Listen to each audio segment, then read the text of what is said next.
Hello and welcome everybody to a brand new podcast, PhD in Norway. My name is Anuja Vats, and today with us we have Dr. Anuja Vats, who is joining us to share her journey from being a PhD to postdoc to now joining the industry as a researcher. So welcome to the podcast, Dr. Anuja. Thank you so much, Banu. Thank you for having me. So the idea of this podcast for all our listeners as well as to you, Dr. Anuja, is to understand how PhD journey has been for everyone who has been through it, so that people who are planning to go through it or who are currently going through it have some experience to learn from and, well, hopefully pitfalls to avoid. Before any of that, Dr. Anuja, could you give us a short elevator pitch version of your area of interest? So I love all things AI, machine learning, and then now deep learning has been my research area, my interest area for so long. And what I like to do is apply it to different fields to solve different problems. I think that really fascinates me. So, for example, in my PhD was overlooking how to apply what we now know as deep learning to the medical use case for, let's say, detection of cancerous polyps or things like that. I've also applied it to autonomous cars before I came to Norway, a little bit also to the remote sensing domain, and now hopefully to the realm of LLM. So basically all things AI, connecting them to problems in our society. How did you get this interest or this spark to pursue AI as not just a hobby or an interest, but something that you really wanted to get your doctorate in and even continuing afterwards? Let's start with your initial idea for pursuing your PhD. So I got interested in AI, and it was a buzzword at the time, AI. Nobody knew much when I was pursuing my master's. My master's was sponsored by a company, and we were looking at problems relating to autonomous vehicles. And there are many things to do there relating to sensors, radars, perception module where machine learning comes into the picture, but things like that, electronics, ECUs. And I chose image processing to be my area there because at that time, most of the hardware in the perception module of the car was based on sensor input and image processing on those inputs. And when I was working with image processing algorithms, I had a feeling that I'm not developing something really new. Everything, all the algorithms that I was working with was something that I was taking somebody else's name, like the Huff transforms was developed by this person, and canny edge detector was by this person, and so on. And I felt like in this field, most of my work is going to be fine-tuning or honing on something others have built. But at the same time, when I learned about AI, it seemed like something I could contribute to. It's like it's a board, it's a table that's not set yet, and I can have a piece at it as myself. And so I got interested and I wanted to learn more about it. As I learned more about it, I just liked it more and more and knew that this is what I would like to pursue. That's very fascinating. But just a quick question about your specific PhD. So what were the major questions you were pursuing when you decided to go from a general AI enthusiast or researcher to a PhD student to when you worked at Colourlab, for example, at the Department of Computer Science in NTNU? What was the big question you and your team or your supervisors were looking for? The big question we were trying to solve is how to apply AI and these nice algorithms in the context of computer vision, or simply known as imaging, to medical cases to solve simple problems like maybe identifying, let's say, polyps, because I worked a lot with colon cancer related data. So how to identify pathologies using AI was the big question, and the potential of that in getting into an actual medical workflow and helping the doctors out, because the modality that I worked with, it takes far too long for doctors to actually get the diagnosis out. It's just a very exhausting task, manually being able to review videos that are very long. And we wanted to see the potential of speeding this up with the help of AI, but also very reliably and explainably. if we can even do that. And the biggest challenge over there is that unlike natural images or data that's elsewhere like YouTube and all of the internet, medical data is extremely specialized and labeled medical data even less available. So with this problem of not having enough data, not having enough examples of the pathologies we're interested in, how could we still reliably, easily apply AI to a problem to, let's say, identify polyps, for example? This was what I think I was mostly engrossed in for the 3 years of my PhD. For our listeners, and even for myself, who does not really know much about medical imagery, are you talking about MRIs or CT scans or endoscopy, or what kind of medical imagery are we talking about? Yeah, I'm glad you asked because that's not obvious. The problem that I worked with is known as wireless capsule endoscopy, and it is an alternative diagnostic modality to colonoscopy. So basically we see that in Norway and all over Europe. Colorectal cancers, or basically diseases known as IBDs, these are diseases of the gastrointestinal tract, are increasingly becoming super prevalent, and they can also be fatal, but they're also highly treatable if identified early. The problem is that it's very hard to see what's inside the gastrointestinal tract.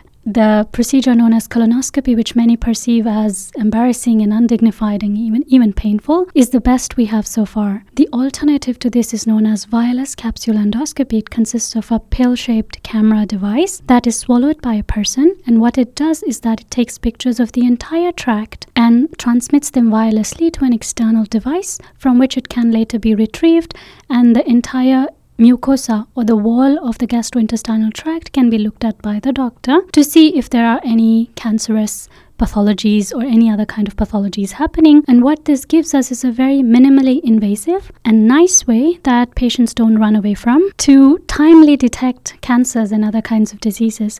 The only problem is that the capsule passes through the tract like food passes. So the video that comes out is, can be 8 or up to 16 hours long. And the medical community does not have the time to sit on a computer for 8 hours straight and look at the most boring video ever. There's a very increased risk of, missing what you wanted to look for actually. And so AI in this entire pipeline, this is just the task for AI, don't you think so? So feeding the video into some sort of an AI tool that can reduce the redundancy, so remove parts that are normal, and any suspected pathologies can be flagged for the doctor to look in more detail. That's sort of the starting goal that we had in mind of how can we make the diagnostic pipeline using this minimally invasive, more inviting, nice modality and make this, diagnostic pipeline a little bit easier for patients and doctors. Sounds like an excellent topic, but also it sounds like you faced a lot of issues. Or was it the most ideal ride of a PhD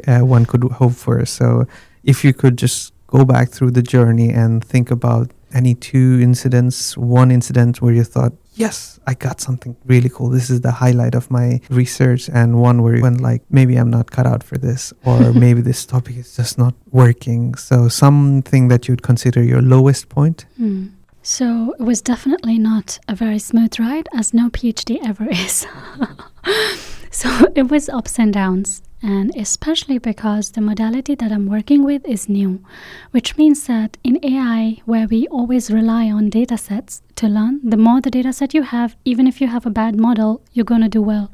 Somehow you're going to be better than, when you start with very little data. So for me, the problem was because this modality is new, I had almost no data to begin my work with. So it had to be also the challenge of working with non-ideal data sets, but also being able to somehow collect my own data, which is, a very time-consuming task, especially for a PhD. It's an endeavor we don't want to, pursue. So it was ups and downs, and that was the biggest challenge for me, not having enough data, but really dreaming about data was all I did. The lowest point, if I had to say, was I don't think of my PhD as it was a journey with ups and downs, but I didn't have a lowest point to say. I think I always motivated myself somehow that something else is going to come out of it. It's okay. But there were days when the results were not as good as I expected them to be, that I just felt, okay, now it's time to try something else. The time that I put in has not rewarded me. So there were those days. The highest point, the best memory of my PhD that I have is that I would come to office. It was COVID time, so there were very few people, and that means no distractions, absolutely none. And for me, the best time was when I came at, let's say, 8 or 9 a.m. and I sat in front of my computer and I looked at the data and I was so into the problem that I was solving, I didn't know when it was 7 p.m. and time to go home. I was just in this flow that I forgot to eat. I just didn't know where time went. I loved coding and I loved seeing the results and just visualizations in front of me. And, sometimes nice clusters emerge, sometimes they don't. But just that whole process and me completely losing track of time, I loved that. And I think those, for me, even though they're sporadic here and there, are some of the best moments of my PhD. Right. I can totally relate to that. Thinking about where did time go. But it's really exciting to hear that you had those moments. Well, we'll take a pause for now and we'll move after the pause to your journey after the PhD and how your pathway was decided either by you or for you and how it went. Sure. Okay. Yep.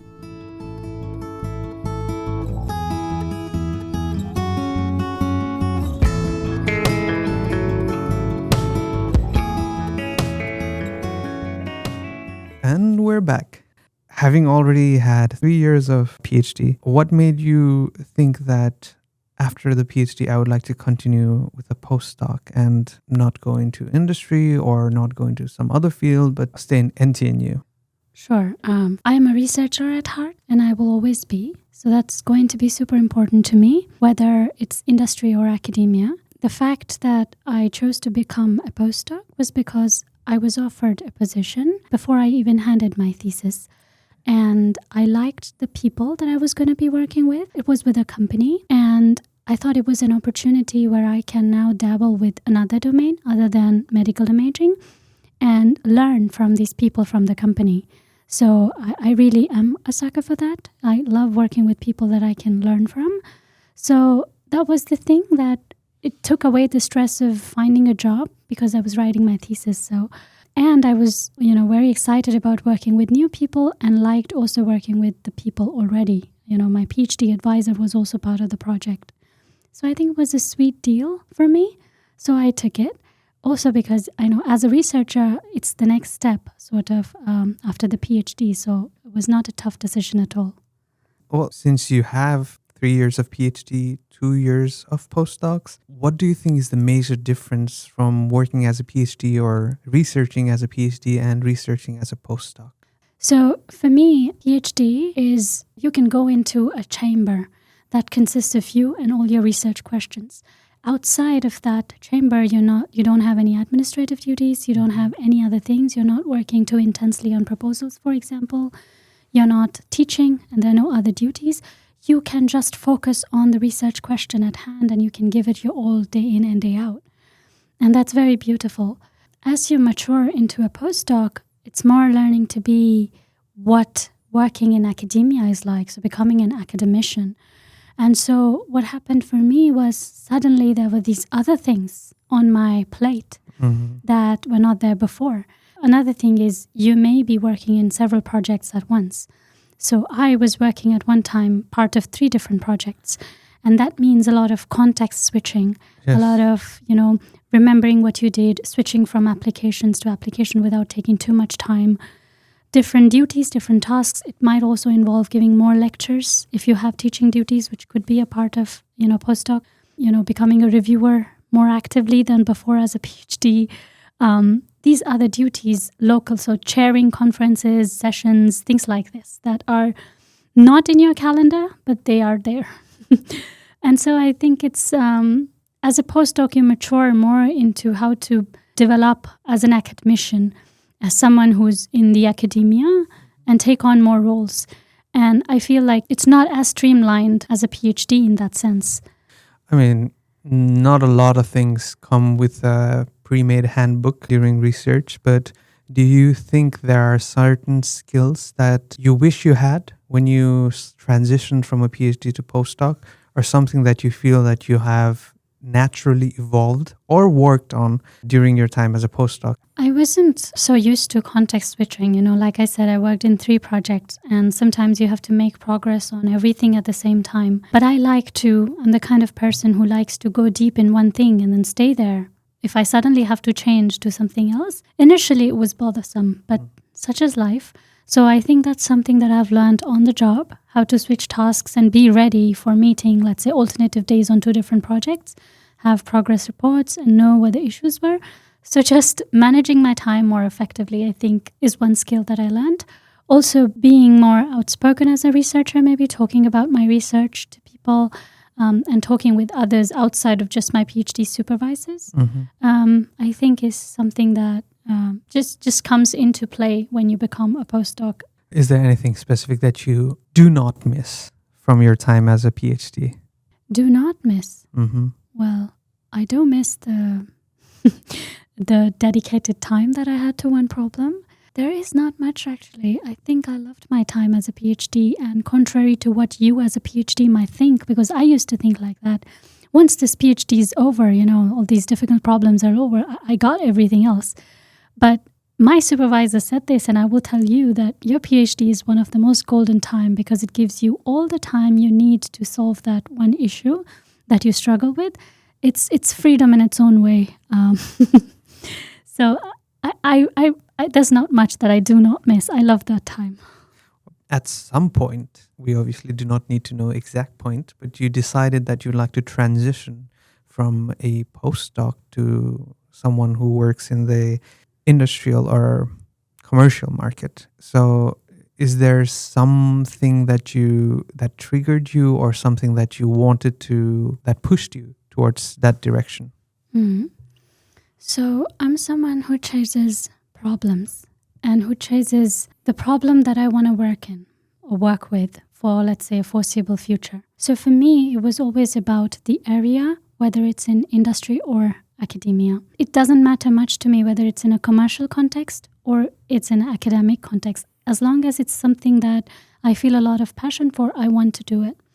Luckily for me, I found the position that excites me so much, and it was in the industry, so I wanted to give it a try, and it worked out. I am very passionate about, it was also part of my thesis, about explainability of deep learning networks, of regulation on AI, of thinking about, ethics relating to AI, and now with agentic AI or LLMs in the mix and all around us, I think it becomes an even bigger problem of regulation and assurance, and how do we assure AI, basically. I always wanted to research sort of this area, or at least make part of my research be dedicated to this area, these questions of explainability, counterfactual explanations in general, of making black boxes transparent. And the position that I am joining into, the senior researcher, has to do with that. It has to do with assurance of AI. And so for me, it was about chasing that. And it just happened to be in the industry. But what's most important is that I'm going to be working with that area. Yeah. And that was the decision I made. So anyone who is currently a PhD or doing a postdoc, if they were thinking of transitioning to the industry, of course, like you said, I would assume finding something that you're passionate about is number one. But was there some sort of approach that helped you to find the project and the company that you are in right now? So I fortunately do not have a lot of experience job hunting, because I was very particular with what I find and what I apply for. Probably if I applied a lot of jobs, I would have received rejection from some that I was less fit for than others. But this one, I knew that I was a good fit for it. But to anyone on this path of trying to look for a job after the PhD, I would, especially in the area of AI, I think there are a lot of jobs out there. And sometimes it can be hard to see where you fit, because some are too general and then others are too specific. And then finding the right balance of where you fit. It is a process of, first of all, looking out for job applications, which may be too many, applying too many almost, to see where you get more response as opposed to less. So basically learning to what fits the bill, what words should you use in your CV, how should you go about just applying to jobs. I think it's a process. And not to be afraid of rejection, I recommend to go on platforms like Jobb Norge, LinkedIn. I'm not giving any super specific information here, but just trying to apply, not giving up too soon, to different jobs to see where you are fit in the market, and to take rejection as just as a stepping stone. I think very general, but that's still my advice. Right. I mean, that's a very good advice all the time.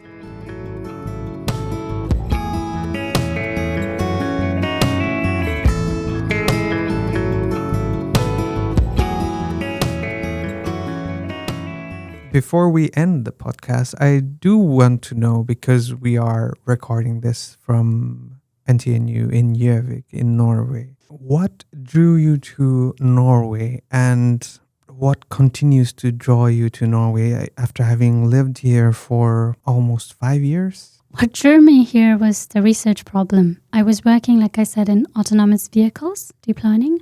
In autonomous vehicles. And at the time I thought, I'm solving sort of like a luxury problem. This is not what the society needs now. And so when I saw this problem of, helping to detect early detection of cancer potentially in people using AI, I thought, amazing. If I can be a part of that, how great is that? That's what drew me here, you know.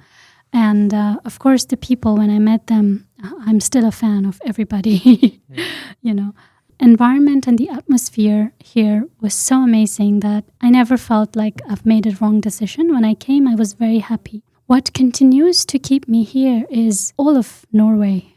So my love for nature, I love just that you need to walk 5 minutes out of your house and you're somewhere in the woods. You have trees surrounding you. That's not always the case when you come from, countries with huge population or big cities like I was in. And the culture, the people, the nature, and just another thing that I think I cannot live without anymore is the balance in life that Norway brings. Yeah. It's so rare to find it anywhere else. You do your work and you do it well, and then you have time to go home and paint something, let's say. I don't take that for granted because I didn't have that. So that and the people, I think, although they are shy, they're so nice. Yes. I love them. Yeah. And the trees, all of the trees in Norway. If I had to give you reasons, count all of the trees in Norway. That's how many reasons I have. One final question before we wrap up. During your PhD, during your time as a postdoc, research can often be very stressful, frustrating, and all of that. So how did you manage to push on through it? And what do you recommend to someone who might be struggling during their time as a researcher? Yeah, that can happen. I can relate. There were days when I was down. Having someone you can rely on, like a support system for you, a friend, family, is, I think, great. Just to talk to them that nothing worked today, I spent my entire day on this and nothing worked. And to just let it out so that you're ready for another day, that you have a clean slate. You let out the frustration from yesterday and today you can begin anew. That's very nice. I think just to have someone. The colleagues, I think, here, just go out of your office and just say nothing works and I'm so frustrated, and you'll find 5 other people, so you can rant together. Yes. So just the colleagues, I think, coming more to office, not isolating yourself. And for me, what always worked was it didn't matter what I saw outside the window, whether it was dark, whether it was snowy, whether it was autumn, all the leaves falling, or it was summer. I always saw something very beautiful, and that was a reminder to me to take a deep breath. And I think that everyone here has the opportunity of such moments. The winter here is, people say it's dark, but like when you look in the light, there are these, I call it fairy sparkle from books from my childhood, because it's sparkling, sparkly dust like magic.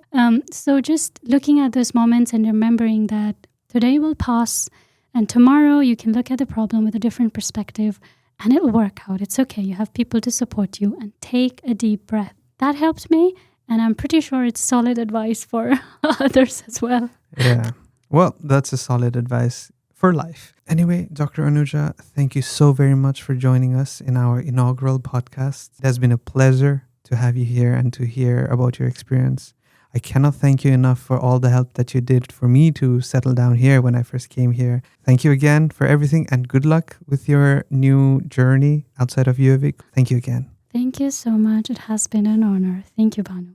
Thank you, everyone, for joining us in our very first podcast. I hope you enjoyed it. We would love your feedback in the comments or in our email. I hope you stick around for our next series. Thank you again. And until next time, goodbye.